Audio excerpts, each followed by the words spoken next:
Salutations, respected viewers. This is George from Ireland. This video is about socialism, social democracy, Marxism, communism. These are various overlapping ideologies, left-wing ones at that. And there's a great deal of confusion around them, partly because, as I say, they're not discrete, and they're often misused, especially when it comes to political diatribe. People bombard their opponents with accusations and always try to pretend that their opponents are more extreme than they really are, not more moderate. This is particularly the case in the United States, where socialism appears to be the third rail of politics. Touch that one and you're dead. Perhaps that's why Bernie Sanders didn't get the Democratic nomination a couple of years ago. So people often link socialism to Dr. Karl Marx. However, socialism as a concept, and indeed as a word, predates even the birth of Karl Marx. Likewise, communism. The first mention of it that I know of is in Utopia by Thomas More, which he published in 1516. Now, he wrote it in Latin, so it was a Latin word then, didn't enter English for centuries after that. Obviously, when he wrote Utopia, it was utopia in Greek, as in no place, not utopia, as in good place. It's a common misconception that. And he may well have been lampooning the very notion of a perfect society. So start with Karl Marx, and he most notably published the Communist Manifesto in 1848, which is his clarion call to arms. And it was the year of revolutions in Europe, and many European countries have had a revolution. There was even one in Venezuela. But I highly recommend that book to you. It's a very stirring prose. It's adrenaline in print. Anyhow, there was he claimed in some of his later works that there had been primitive communism. Obviously, this was sheer conjecture, looking back to the Rift Valley 3 million years ago, the dawn of man. Of course, this is before evolution, so we didn't really know how people were. But Marx said when there were just a handful of people in the world, there can't have been common ownership. The first two people must have shared things. And communities got larger and larger. And eventually somebody said, this bit is mine, this land is mine. It's worth tracing back, where did this concept of property come from? I'm living here, rent is paid, it's owned by somebody, he bought it from somebody, then there wasn't a building, someone bought the land, who bought it from someone, who bought it from somebody. There will have been a time when nobody owned it. So property did not always exist. And property has changed hands, often through war. So we shouldn't pretend that property is sacrosanct. Now, it's richly ironic that in the United States, those who are the most ardent anti-communists tend to be Christian fundamentalists. And where have we seen socialism and even communism in action?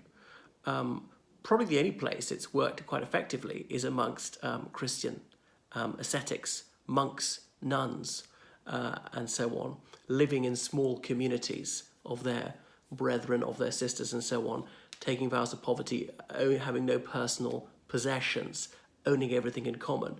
So some people think the early church was like that as well. And indeed, there's a Christian socialist tradition in many European countries. Some people think it's absolutely compatible that Jesus Christ was a socialist and so on. He who has got 2 shirts must give one to the man who's got none. And some early socialist concepts came from the Bible. When you're gleaning the field, you mustn't go back and glean it again. You must leave a little of the corn left over for the sojourner, the widow, the orphan, and so on. So the needy, the socially outcast, the socially marginal, those in necessitous circumstances must be provided for. The sojourner, that's the refugee, the illegal immigrant in modern English. So I'm not one for biblical quotations very much, and I disbelieve much of the Bible. So I'm not saying that that's got any work of authority, but if you are a passionate Christian, then you ought to accept those bits of the Bible as well as others. So Marx started out, as I pointed out, and there was a practical experiment with communism under him, well, not under him, but in his lifetime, the Paris Commune in 1871. It was just after the Franco-Prussian War. France had been thrashed, and the communards attempted to establish a communist society in Paris in very unpropitious circumstances. And there was a French Civil War which kicked off. It was the communards against the French government, the centrist and right-wing forces, and the communards were crushed. Thousands of them executed, tens of thousands of them exiled to French Guiana, where they often perished in horrific circumstances and under penal servitude, died of malaria and so forth. So the Socialist Party has been founded in many Western European countries, and indeed the United States by the end of the 19th century. The Labour Party in France, Section Française Internationale des Ouvriers, the French section of the Workers' International, the Labour Party in the United Kingdom, Portugal, Spain, Italy, so on, had the socialist parties, and eventually communist parties split off that. And people didn't always distinguish, they overlapped a little bit. There were liberal parties in many countries, but around this time, liberals sometimes split between left liberals and right liberals. Liberals would accept a bit of socialism and others that didn't. So socialism is vociferous, and there have been non-Marxist socialist traditions, as I say, even since before Marx. Some people thought it could exist as a form of how to put it, capitalism. There was a Robert Owen, a British industrialist, who really looked after his workers and made them shareholders and blah, blah, blah. Some people saw that as socialism. And there were idealistic socialist communes in the United States way back in the time of the Second Great Awakening, Henry David Thoreau and so on. And right-wing parties eventually adopted some of these. You've got to remember the 19th century, the working class only gained the right to vote right at the end of it, men only, not women. Look at Russia, where the Russian Social Democratic and Labour Party had been founded in the late 19th century. And the RSDLP, they split. But anyway, the famous faction, the Bolsheviks, carried on, but they later changed their names to Communist in 1918. Confusingly, the Communist Party of the Soviet Union, they sometimes call themselves Social Democrats well into the 1960s, although the official name was actually Communist. And there are a lot of socialist parties, or indeed communist parties, who didn't actually use the word socialist or communist, not hiding what they were. They might well say in their literature, we are socialists, or indeed we're communist, but call themselves the Workers' Party, or something of that nature. So this is a little bit of what socialism is. I suppose it's about society. That's the idea of having some things publicly owned, and you don't have to go the whole hog and have everything owned. Owning all the means of production, distribution and exchange, all the housing, all the transport. Even Marxists would allow some personal effects. So it's dubious to claim that any society has been totally communist. Look at Russia. So there was the October Revolution in 1917, where they abolished private property and free enterprise. But only a few years later, 1921, they introduced the new economic policy, which was in fact the old economic policy, was bringing back elements of capitalism as they recognized that was more efficient in distributing goods and services and indeed leading to economic growth. So I'm not a socialist or communist, I'm simply saying what it is, but I'm not deeply prejudiced as some polemicists are, who are constantly striving to find anything they can do to lambast socialism and communism and cherry-picking the evidence. So I recognise that it was sometimes catastrophic and it was sometimes fairly successful. And the same could be said of capitalism. You've got to remember just how bleak life was for the ordinary worker in the 19th century, and really almost any country, having more or less starvation wages, sometimes a little better than wage slaves. And exploitation really was the norm. If there's a 9-year-old child working 14 hours a day in a very noisy, dirty, dangerous factory, they might get their limbs chopped off, never get to go to school, severely beaten, can't afford any medical care, and that's that. Life was grim indeed. So completely unregulated capitalism is horrific. And if it wasn't for socialists, we wouldn't have had working hours reduced. We wouldn't have had basic regulations of factories and so on. In fairness, some conservatives, some liberals brought this kind of thing in as well. And we wouldn't have living wages, and we wouldn't have schooling which is publicly funded and all the rest of it, and healthcare which is publicly funded or at least affordable, and public transport which is affordable, and all these things like that to improve the quality of life for the masses. As David Lloyd George, a Liberal Prime Minister in the UK, an anti-socialist, as he said, that for centuries 9 out of 10 people had ground the corn for the other 10th, who had lived in opulence. So there were socialist parties in the United States as well, as I pointed out. So we could look at redistribution of wealth in the United States. At the moment it goes on. That's Medicare, that's Medicaid, the military, national parks, NASA, prisons, the FBI, courts, the CIA, National Security Agency, Homeland Security, even at a local level, police and the Sheriff's Department, all legislatures. I could go on and on. These are things which are publicly funded. They take tax off everybody and they pay it as to whoever, and everybody gets to access these services. Okay, I mean, I know some of them are only for elderly or only for the low income, but most of these services are for everybody. Whether you want them or not, you get them. Even if you don't want national parks to exist, they exist. Even if you don't want Homeland Security, it's there, and it's going to provide a service to you that you didn't hire. So that's the way it works. So if we go back centuries, governments believed they were there for defense, for the courts, the laws, maybe embassies abroad. That's about it. Occasionally regulating trade, but no provision of healthcare, not even providing a fire brigade, flood defences, almost nothing to do with health and safety, or what we would understand as public services.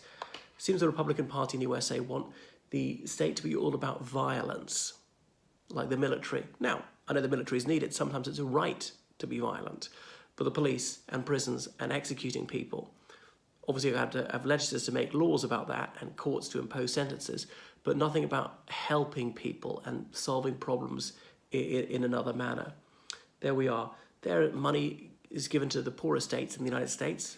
Do Republicans think that's terrible? Do these red states that refuse to accept it? They're not obliged to. Of course not. They take it. Farm subsidies, often for these Trumpsters, the white blue collars in the rural states. They could, of course, refuse to accept a cent because that's socialism, which they consider to be anathema. And if you really have anathematized socialism, why don't you refuse to accept Medicare and Medicaid, even if you're entitled to it? So socialism doesn't have to be a bad thing. I would have some semi-socialist policies. Probably no society has ever been completely socialist or completely capitalist. It's somewhere in between. So it's foolish to be too categorical about it. There's too much black and white thinking here. And as pointed out, even North Korea, has had elements of capitalism. People working for South Korean companies, going to China, working for companies there, hired out by the state as slaves, and everything's owned by one family in North Korea. So that's very capitalist. So people often point about Venezuela, how it's been disastrous the past few years, and Venezuela was fairly successful 10 years ago, providing healthcare to people who couldn't afford it previously. Capitalism can go very badly wrong. You will have heard of the Great Depression. You will have heard of countless famines through history. Now, to some extent, those were natural disasters. However, if there'd been a fairer, more equitable distribution of food, then this wouldn't have happened. If there'd been a more sensible use of resources, human resources, not building cathedrals and so on, again, there would have been flood defences and there would have been more people to do the farming, things like that. So I'm not against inequality per se. And I remember Tony Blair was asked this, do you care about inequality? He said, well, no, I don't stay up at night wishing David Beckham could earn slightly less money, a multimillionaire footballer. But you should care about the people who are very needy. And to some extent, it is their fault sometimes. And I realise there is agency and there is free will and people need to take responsibility. No need to be absolutist about this. But some people are just not talented. Some people have personality disorders, whatever. And we're not all going to be gifted. Someone's got to do that dead-end job. We need that done. Some people just don't have many skills. So somebody's got to be bottom of the pile. We don't want them to suffer too much either. People are in these situations through no fault of their own. Sometimes we get a more cohesive, happier society with less crime and so on. And socialist solutions, I realise, are not always the right one. And the state can really mess up. But in more recent times, I've obviously seen hyperinflation in countries, mass unemployment, recessions and so forth. So capitalism can go very badly wrong as well. So you see people in countries, let's say like Burkina Faso, with then is it 26% literacy, and just what severe suffering is there. There's a maldistribution of wealth. Not that there's very much wealth there, but a maldistribution of wealth in the world. I don't hate billionaires. They're not terrible.